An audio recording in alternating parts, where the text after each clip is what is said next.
వాళ్ళని పునాది చేసి ఎదగాలని, తరిమే వాళ్ళని హితులుగా తలచి ముందుకెళ్ళాలని,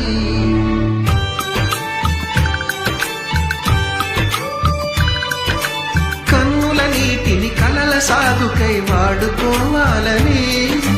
కాచే నిప్పుని ప్రమిదగా మలచి కాంతి పంచాలని, గుండెతో ధైర్యం చెప్పెను, చూపుతో మార్గం చెప్పెను, అడుగుతో గమ్యం చెప్పెను, నేనున్నానని